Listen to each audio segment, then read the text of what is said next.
Former member of the National Security Advisory Board, Alka Acharya, says don't make a big deal out of this. Andrew K.P. Leung says India and China have diplomatic meetings, sort this out. Brigadier Mahalingam says it's a pure provocation. Seshadri Chari says don't make a mistake of 1962. Maruf Raza, I'd like your take first. You know, this whole argument that this keeps happening. Intrusions keep happening. Do you buy that argument? Is this yet another intrusion?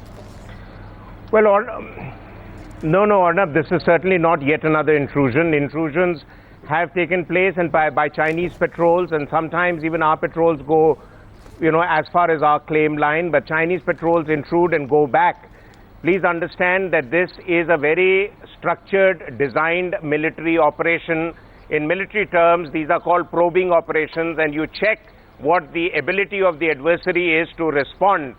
The last time an intrusion of this nature took place was around 1986 in Sumdrangchu, around Arunachal Pradesh. And the Indian military commanders at that time, General Sundarji in Delhi and General Narhari, GOC 33 Corps, decided to respond aggressively. And there are ways you can respond aggressively without going into a confrontation mode to convey to China that we are not going to take this lying down. Right. The government at that time was also a Congress government, and they were wanting to de-escalate the situation, as is being the case now. But the Indian Army commanders dug their heels in and said, no way. And it worked in our favor because the Chinese finally got the message and pulled back.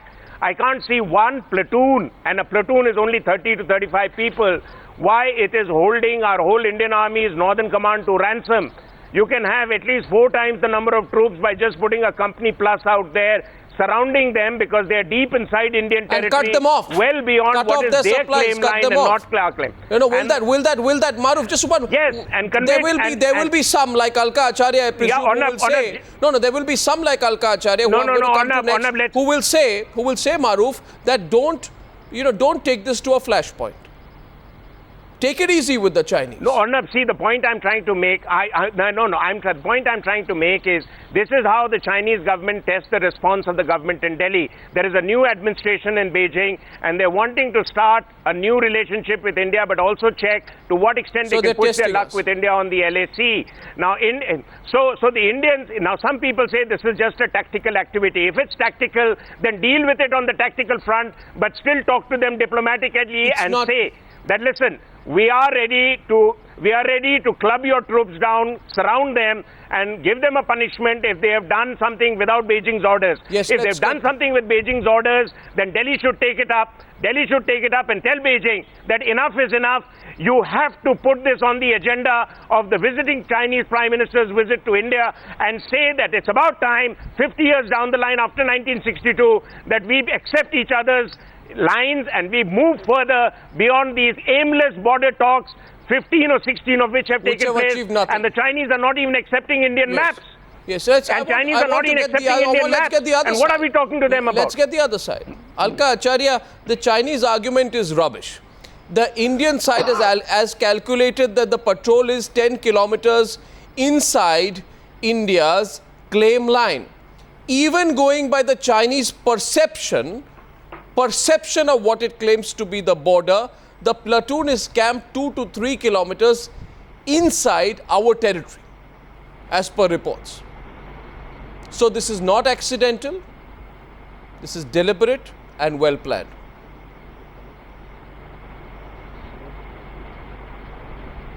How should we respond? Yes. I think there's already been a response, Mr. Goswami. If you see, the Indian government has summoned the Chinese envoy and they have made their position very clear, and that is to be communicated to the Chinese government. And I see. What is the kind of response you have in mind? Ms. Acharya, you are aware that these 2 meetings which happened, now 15th the incident happened, right? 16th we raised it, first time, where Joint Secretary spoke to the Director General Border on the other side. Nothing happened. There was a flag meeting set up on the 18th. Nothing happened, right? After that, another conversation, another flag meeting happened some time back. Nothing happened. Ms. Acharya, what you are saying is action, is nothing but, I'm sorry to say, it sounds like we are begging the Chinese to please kindly move out. And they have told us, we are not moving out. So now, in that situation, what should be our action? See, I am not privy to what exactly is happening between the Chinese and the Indians. No, this is the stated MEA position. I am trying to look at the situation as a all right, so the point is that at this moment we have a difference of opinion, and it has to be resolved that the Indians have to make it very clear to the Chinese that what has happened has gone much But we have made it clear, Ms. Acharya. We have made it clear, we have cajoled, we have requested, we made the phone calls, and their message is very simple. This is our land. You have heard what they've said. They say, Seshadri Chari, let me get you in. They have said this is our land, and we are not budging. That's where the situation now stands. So it's quite critical, Mr. Chari. Arnav, it's a very serious matter. It's a very critical matter, because if you see, if you ask any military strategist, he will tell you this is a very strategic area which links Pakistan, China, India, Russia, and the entire trade route in that northern region. So from strategic point of view, it is very important. From the military point of view, till 2010, this area was under the surveillance of the Indian Army. In 2010, it was transferred to ITBP. Now, very strangely, as you very well know, ITBP does not come under Ministry of Defence, it comes under Home Ministry. Now, since when did the Home Ministry take charge of border management? And that too, a border management of such a strategic area.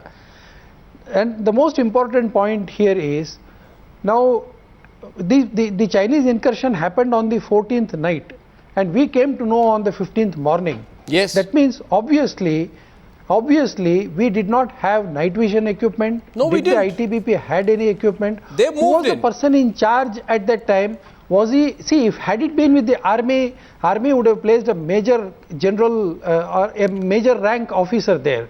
But ITBP does not have it. Did any IB fellow went there? Did anybody go to that area? And the most important element in this whole thing is, for the last 6-7 months, there has been probably a secret circular that media has not been allowed to go anywhere near the border areas. Even now obviously, they are not being allowed to go. Not been reported. Yes. Even now they are not being allowed. So what is happening? So is there a conspiracy within the Ministry of Defence to make an underhand deal? And next month, as Maruf very rightly pointed out, the Chinese Prime Minister is visiting India, and obviously he is going to have his own agenda, and he wants the Arunachal Pradesh issue, the Tibet issue to be on the agenda. And he's opening a second front. Is this a quid pro quo? Yes, no, he's opening, which is why I'm very sorry to say this, but I don't know why those who want India to go soft are not seeing the writing on the wall. The Chinese are smart. The Chinese believe in the philosophy of war by stealth. This is war by stealth. Open up a second front with India. Put the pressure on India. And having put the pressure, then say negotiate Arunachal on our terms. This is principally the Chinese design here. I want to bring one point. Arnab, may I just bring in one point in support of what Mr. Seshadri Chari has said, and I've said that earlier also, that China is traditionally known, even with neighbors with which it has good relations, and I don't think it has honky-dory relations with India. Even with neighbors it has good relations, it encroaches on their land, it encroaches on the water flow in those neighboring areas, and then expects over a period of time this becoming a standard operating procedure because the neighbors don't respond.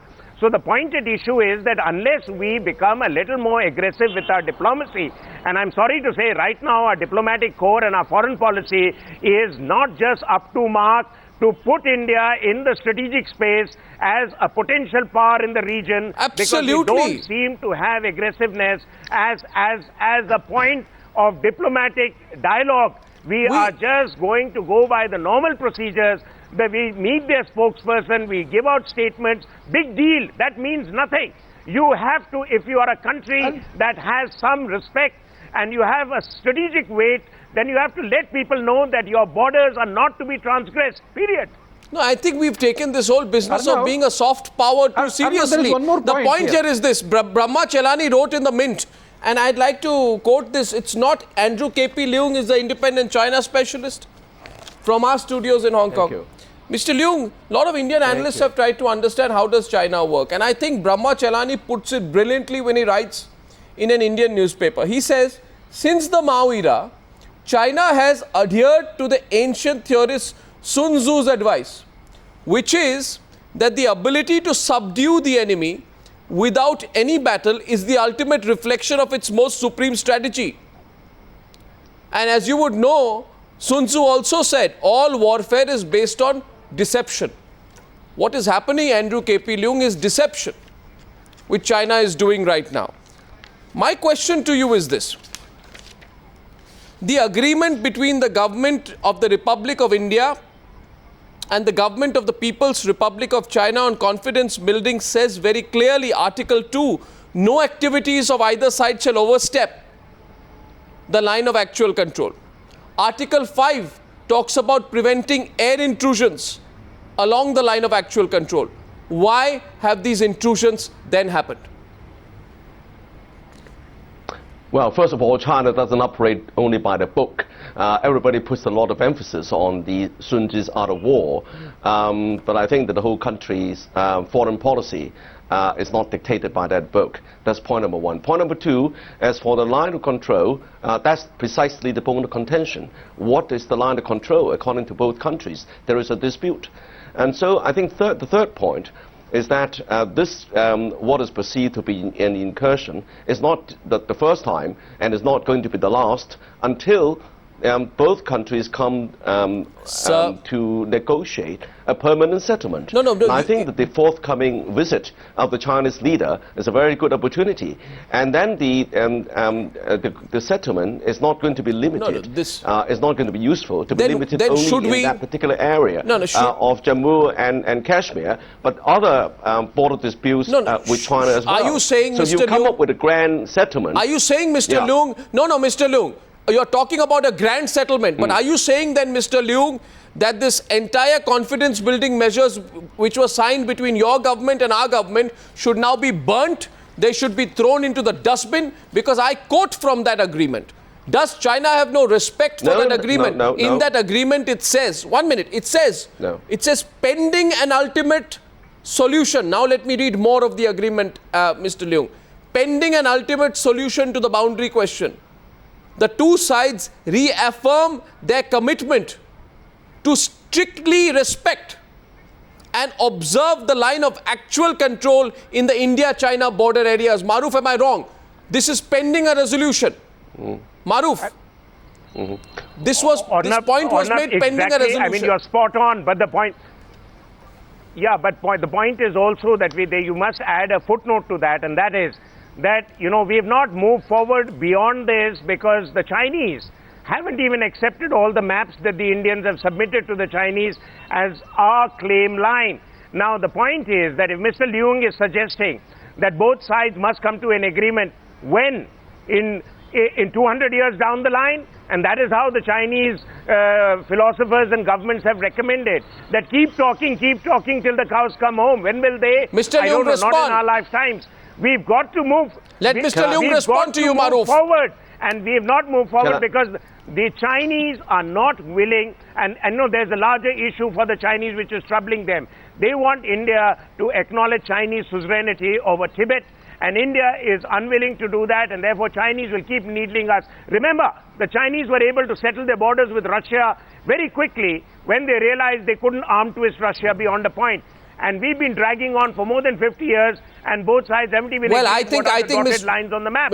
What are we talking about? We are getting two hands up. Alka, I'm coming to you. Professor Alka, we are seeing Brigadier Mahalingam also come in. Andrew K.P. Leung first, would you like to respond to that? Maruf throws it back. He said the Chinese want to keep this permanently on the slow burner. I think the first point I would like to make is to respond to that to the question about whether China is abiding by the agreement. Of course, as my colleague was pointing out, China wants to abide by the agreement. Obviously, otherwise China would lose a great deal of credibility. But then the point of contention, the bone of contention still remains as to where the border lines, because there is a huge dispute. Sir, but there is an agreement. Then the talks. Hang on. Mr. Leung, if it's going to be decided by force, if it's going to be decided by force, then let the talks be called off.